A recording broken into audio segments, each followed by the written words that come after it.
Move to the next section of this conversation that touches on the living and working conditions of residents of Nairobi.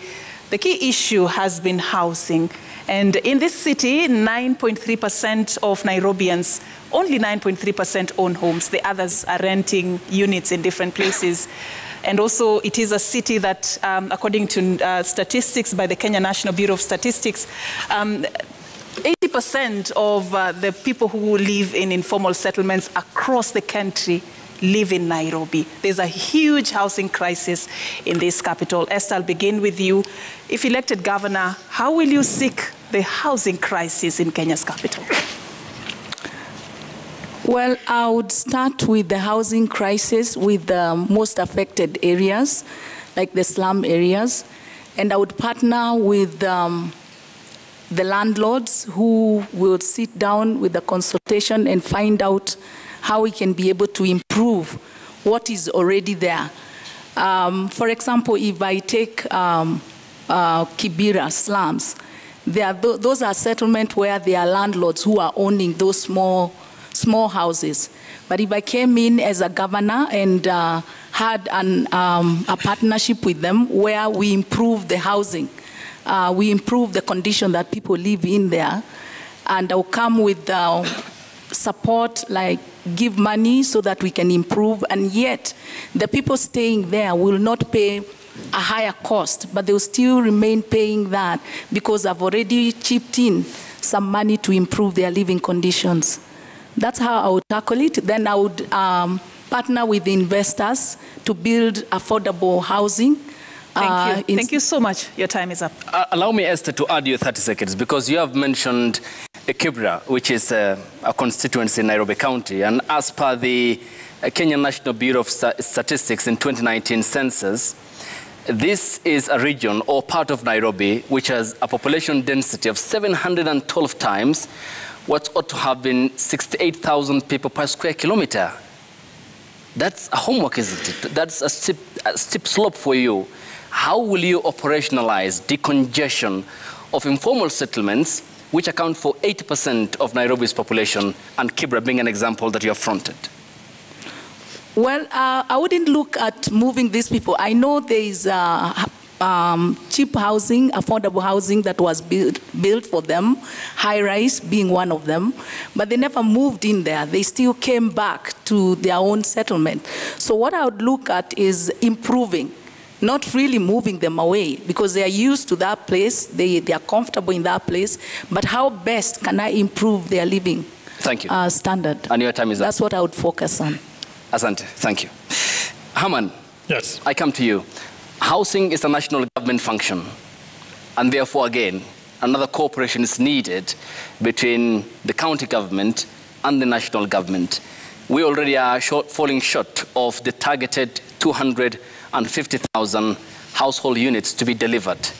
We are doing it at 50,000 at the moment. This rate needs to be speeded up by 3 times the current number.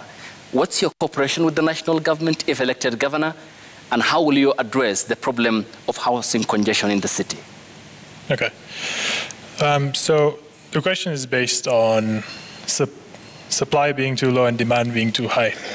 Every businessman knows that this is a huge opportunity, right?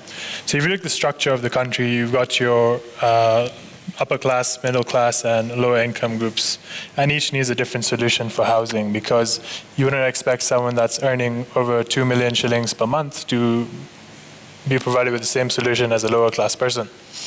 So what we do have is an opportunity for us to now use technology to even like 3D print cheap housing for people living in slums and have a payment structured plan where they can pay back. Because if you study the banking history of Kenya, you see that it's becoming difficult for people to now mortgage housing. So that's something we should reflect on. Further, for the middle class and upper class, we must encourage investment, because again, this is an opportunity.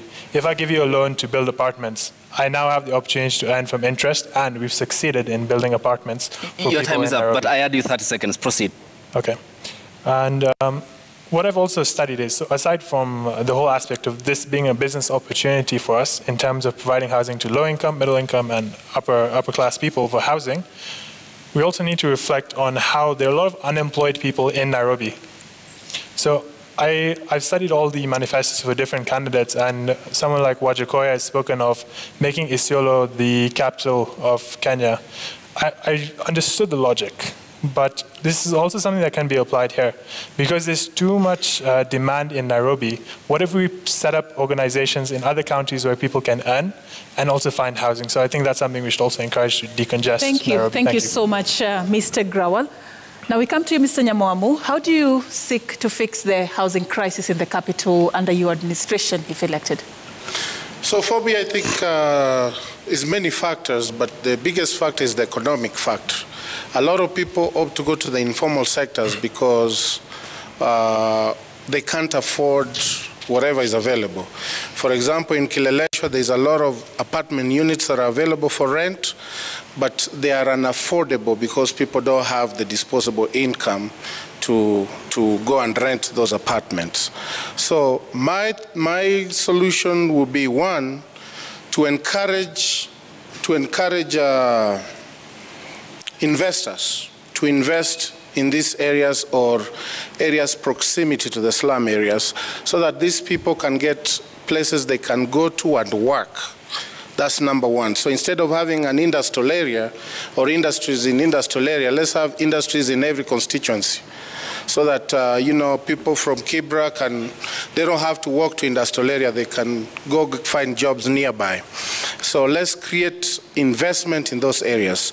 Two, your time is up, Kenneth, but proceed, 30 seconds. Okay, two, let's decentralize Nairobi. Let's get other functions in other areas. The reason why people come here is they come to look for employment here. So let's decentralize other key functions from Nairobi to other areas. We've started doing that. Let's do more of that, so that you don't have to go live to Nairobi to earn a living. You can go to Mombasa, Kisumu, wherever, where even the cost of living is low, and it will bring down the cost of living in Nairobi, because a lot of people will move out of Nairobi.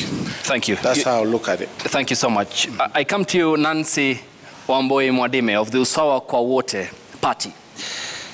What's your understanding of the laws that regard planning in the city, and how would you differentiate between residential and commercial areas for purposes of planning and to answer the question of housing? Before I go to planning... You can just move closer yes, to your microphone. Yes. Before I go to planning, I would want to deal with the housing issue, which is an issue which we need to handle. On the issue of housing, some years back, we used to have city council houses, or county government is supposed to be developing homes and give to the Nairobi people. So I would want to go back to that and get the county department on the housing to develop some houses. Number two, I would want to network with real estate developers. I am in real estate industry, and I have seen the gap. We have the developers who are willing to develop the homes, and we also have the Nairobi people, especially who have on the circles and pension.